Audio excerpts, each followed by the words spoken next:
ادارے تب مضبوط ہوتے ہیں جب اداروں کے اندر میریٹوکریسی ہوتی ہے اور اداروں کے اندر انٹرفیرنس نہیں ہوتی. تو یہ بڑی غلط فہمی ہے لوگوں کی کہ جی آ کے تو پتہ نہیں میں کیا کر دوں گا. ہم ادارے مضبوط کریں گے. سارے ادارے ہیں, یعنی عدلیہ کا ادارہ ہے, فوج کا ادارہ ہے, بیوروکریسی ہے, پولیس ہے. ان سارے اداروں کو جتنا آپ مضبوط کریں گے اتنا بہتر ملک چلے گا. اور یہ غلط فہمی ہے لوگوں کی کہ جی آ کے کوئی عمران خان بڑے بدلے لے گا. ہوئے تو بڑے بڑے غلط کام ہیں. ہمارے دور میں جو 1 سال میں ہمارے لوگوں کے اوپر انہوں نے ظلم کیے وہ تو بہت ہے. لیکن میں آج آپ کو واضح کر دوں کہ ہم نے کوئی بدلے نہیں لینے, لیکن ہم نے انصاف قائم کرنا ہے, ہم نے قانون کی بالادستی قائم کرنی ہے, ہم نے رول آف لا قائم کرنا ہے. ہم وہ پارٹی ہے جو اپنی ذات کے لیے پالیٹکس نہیں کر رہی. ہم نے یہ ملک کو, یہ جو جس دلدل میں پھنس گیا ملک, اس کو نکالنے کے لیے صرف ایک طریقہ ہے کہ پاکستان میں جو میں آپ کو حقیقی آزادی کی بات کرتا ہوں, حقیقی آزادی آتی کیسے ہے؟ جب لوگوں کو انصاف ملتا ہے, جب ان کے جو فنڈامنٹل رائٹس ہیں, بنیادی حقوق کو ان کے انصاف اس کی تحفظ کرتا ہے, لوگ آزاد ہو جاتے ہیں. تو یہ سب سے زیادہ ضرورت پاکستان میں یہ نہیں بدلے لینے کی, پاکستان میں رول آف لا قائم کرنے کا, قانون سے اوپر کوئی نہ ہو.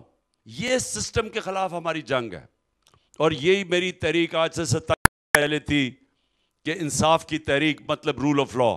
تو ہمارا تو یہ مقصد ہے. جی دیکھیں احتشام, ایک چیز یاد رکھیں کہ ہر جو قوم ہے نا وہ کسی نظریے پہ بنتی ہے. ہر قوم کا کوئی نظریہ ہوتا ہے, اس کے اوپر پھر وہ فیصلے کرتی ہے کہ کیا یہ میں نظریے کے مطابق اے پلان کروں یا بی کروں یا سی کروں, کیونکہ وہ نظریہ آپ کا روڈ میپ ہوتا ہے. اب پاکستان ایک نظریے کے مطابق ایک ملک بنا تھا, اسلامی فلاحی ریاست. اس میں ہم نے ہندوستان کے مسلمانوں سے, ہمارے بڑوں نے وعدہ کیا تھا کہ ہم ایک وہ ملک بنائیں گے جس میں عدل اور انصاف ہوگا, جس میں انسانیت ہوگی, جس کی آزاد فورن پالیسی ہوگی, کیونکہ وہ سوورن ہوگا. یہ یاد رکھیں, سوورن پاکستان بنانے کے لیے, نہیں تو ہم انگریز کی بھی غلامی تو کر رہے تھے, ہم نے اس لیے آزادی لی نا. اب یہ جو بلاول کا جو ٹور ہے ہندوستان کا, اس کو میں اب کیسے دیکھتا ہوں؟ مجھے یہ جو شک ہے اور خوف ہے کہ ان جو یہ موجودہ گورنمنٹ میں بیٹھے ہوئے ان کا کوئی نظریہ نہیں ہے. جن لوگوں نے اس ملک سے اربوں ڈالر چوری کر کے ملک سے باہر لے گئے ہوں, ان کا نظریہ پاکستان کا نہیں ہوتا, ان کا نظریہ ہوتا ہے اپنا پیسہ بچانا. اب وہ پیسے بچانے کے لیے ساری اپنی فورن پالیسی بناتے ہیں. میں آپ کو مثال دیتا ہوں, ان کے 10 سالوں میں نواز شریف کے اور آصف زرداری کے 8 سے لے کے 18 تک 400 ڈرون اٹیک سے زیادہ ہوئے پاکستان میں.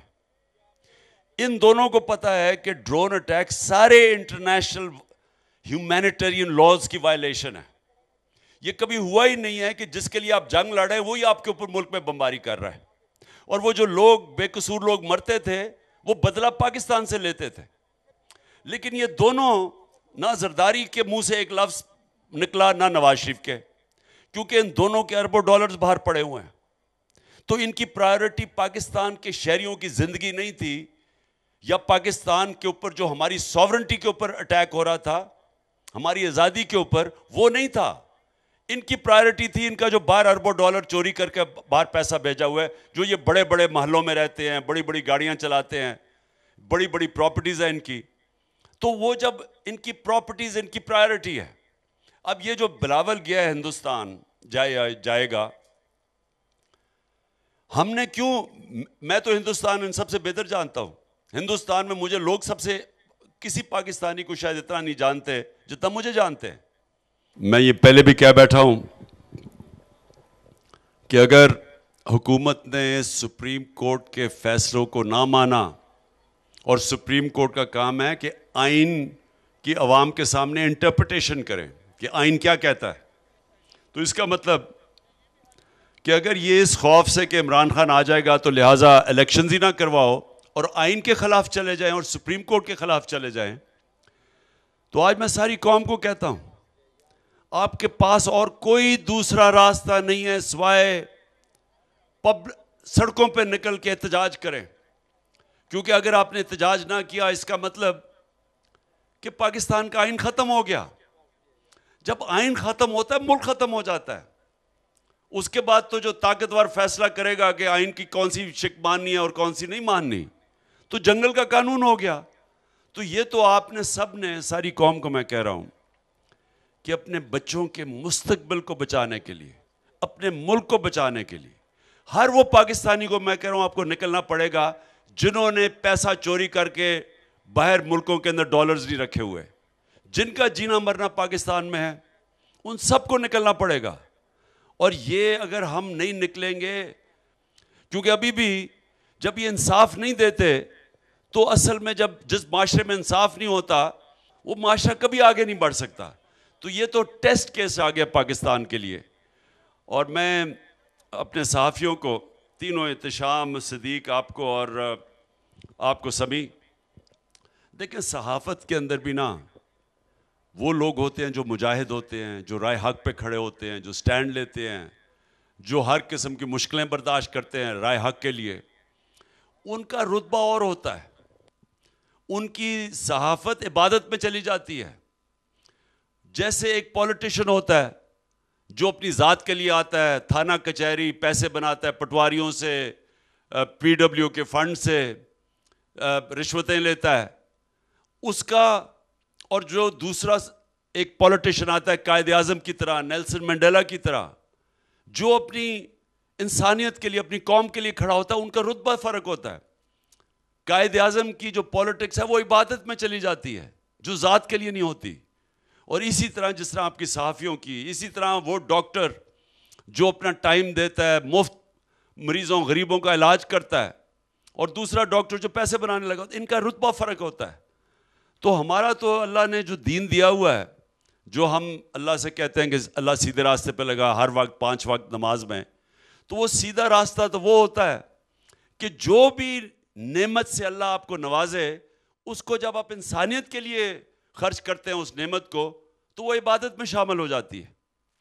تو میں آپ تینوں کو خراج تحسین پیش کرتا ہوں. دیکھیں جو ایجوکیشن سسٹم کی ریفارمز ہیں، 2 ہیں. ایک تو جو ہم نے پوری کوشش کی کہ ایک سلیبس ہو پاکستان میں. یہ جو انگریزوں کی غلامی کا بنایا ہوا سسٹم کہ تھوڑے سے طبقے کے لیے انگلش میڈیم، تو کوئی 8 لاکھ بچے ہمارے انگلش میڈیم پڑھتے ہیں، باقی کوئی 3 کروڑ بچے اردو میڈیم، اور اس کے بعد 25 لاکھ بچے دینی مدرسوں میں جاتے ہیں. تو ہماری پوری کوشش تھی کہ ایک سلیبس ہو سارے پاکستان میں جو دنیا میں ہوتا ہے.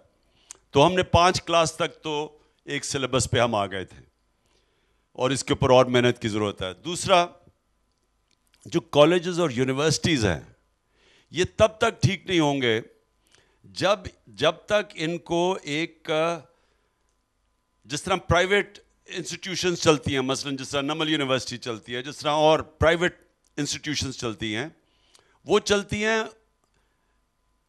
بورڈ آف گورننس کے نیچے. وہ چلتی ہیں جس طرح کہ اگر کوئی ٹیچر اچھا کر رہا ہو تو اس کو آپ زیادہ تنخواہ دیں گے، پروفیسر کوئی ہو تو سائنس اس کو زیادہ ملے گی. وہ مارکیٹ ریٹ پہ چلتی ہیں. شوکت خانم کا میں آپ کو ماڈل بناتا ہوں. شوکت خانم کیوں ماشاءاللہ کامیاب ہے؟ کیونکہ ایک بورڈ بیٹھتا ہے اور وہ صرف میرٹ پہ فیصلے کرتا ہے، وہاں کوئی انٹرفیئرنس نہیں ہے اس ہاسپٹل میں. اسی طرح نمل یونیورسٹی ہے، اس میں کوئی انٹرفیئرنس نہیں ہے. وہ بورڈ بیٹھتا ہے، وہ سب کا دیکھتا ہے، پرفارمنس کون دے رہا ہے، جو اچھا کر رہا ہے، جو برا ہے، سزا اور جزا ہے. تو اس طرح ان کی کوالٹی اوپر جاتی ہے.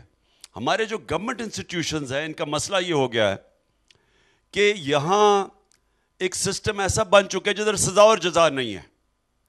یعنی اگر کوئی ٹیچر برا بھی پڑھا رہا ہے اور آ بھی نہیں رہا، لیکن وہ بھی تنخواہ لے رہا ہے، اور جو محنت کر رہا ہے وہ بھی لے رہا ہے. تو یہ سسٹم چلتے نہیں ہیں. ہم نے یہ ہاسپٹلس میں پہلے کوشش کی، پختونخوا میں، یہاں پنجاب میں تھوڑا سا، کہ ادھر بھی ان کو بورڈ آف گورننس بن کے یہ آٹونمس چلے. یہ پرائیویٹائزیشن کی بات نہیں کر رہا، آٹونمی کی بات کر رہا ہوں کہ وہ اپنے فیصلے کریں جس طرح کیوں پرائیویٹ انسٹیٹیوشن زیادہ بہتر ہے؟ کیونکہ وہ فیصلے سزا اور جزا پہ کرتے ہیں.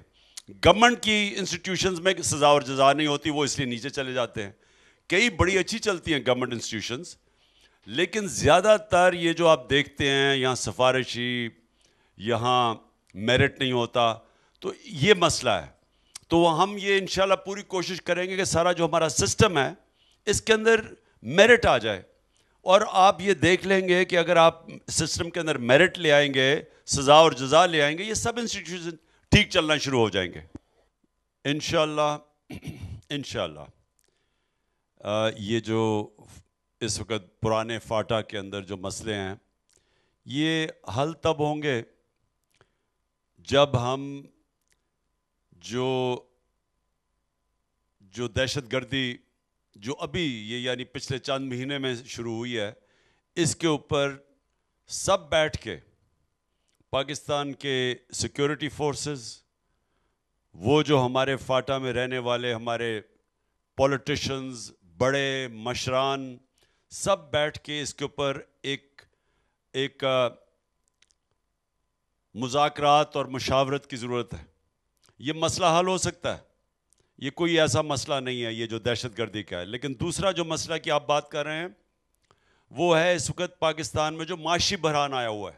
یہ سارے پاکستان میں اس وقت جو پیسہ خرچ کر رہے تھے ہم پرانے فاٹا کے اندر, جو وہاں تبدیلی آ رہی تھی, جو سڑکیں بن رہی تھیں, جو اسکول وغیرہ, جو جتنی ہم انویسٹمنٹ کی کبھی پہلے ہوئی نہیں, تو وہ واپس فنڈز اب کٹ کر دیے ہیں.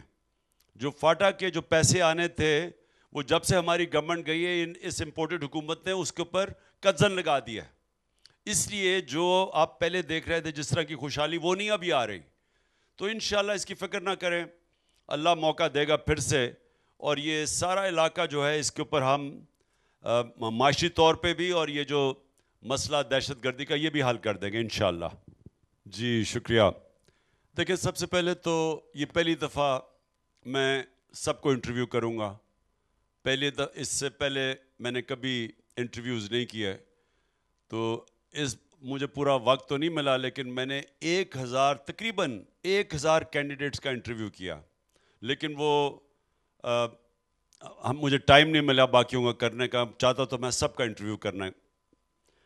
اب خواتین کا میں انٹرویو خود کروں گا, اور میں آپ کو بھی بتا دوں کیا کیا کرائیٹیرین ہوگا.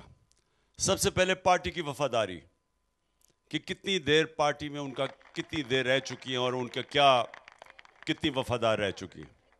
دوسری چیز کہ کیا وہ اسمبلی کے اندر جا کے کنٹریبیوٹ کریں گی, کیونکہ اسمبلی جو ہوتی ہے جو پروونشل یا نیشنل اسمبلی, اس کے اندر بھی یہ نہیں ہو سکتا کہ آپ ایم پی بن جائیں لیکن آپ کی کوئی کنٹریبیوشن ہی نہیں ہے اسمبلی میں. اور میں یہ کہوں گا کہ پنجاب اسمبلی میں ہماری خواتین کی بڑی زبردست کنٹریبیوشن تھی, تو یہ میں ضرور کہوں گا.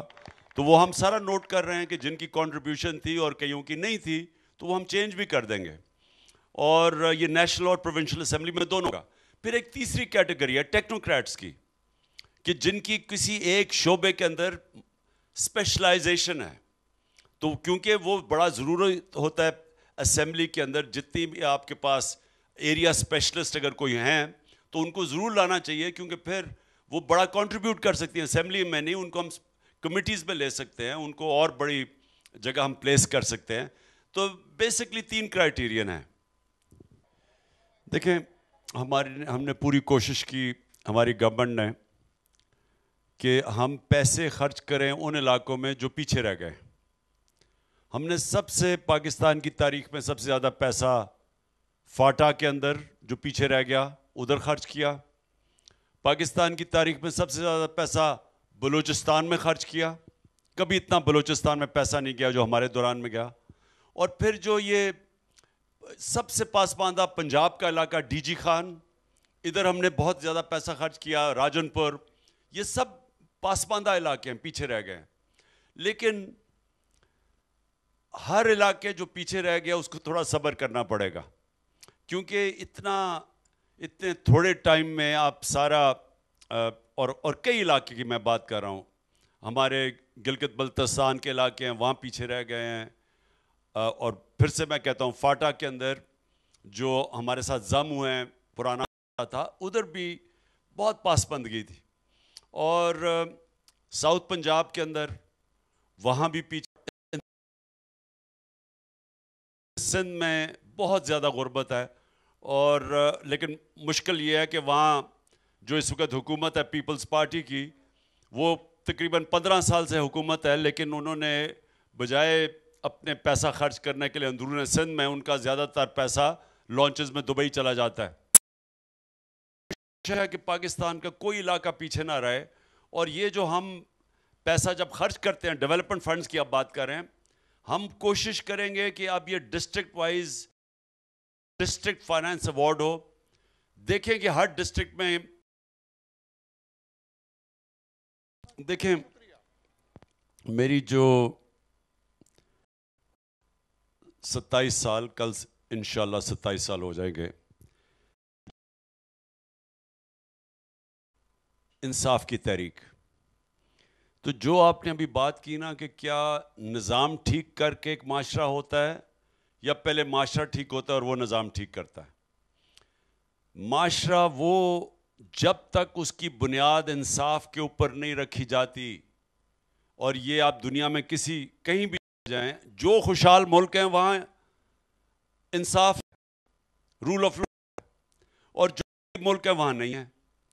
تو وہ یہ نہیں کہ لوگ غریب ملکوں میں ان کو سمجھ نہیں ہے, لیکن سسٹم ایسا بن جاتا ہے. سو جو آپ نے بات کی نا, ایک دفعہ آپ انصاف قائم کر دیتے ہیں تو وہ معاشرہ خود ہی اوپر آ جاتا ہے, آزاد ہو جاتا ہے, اور وہ پھر معاشرے کو, انصاف ایک معاشرے کو بناتا ہے. اور دوسری چیز ہے فلاحی ریاست, جدھر ایک ریاست میں رحم ہوتا ہے کمزور کے لیے.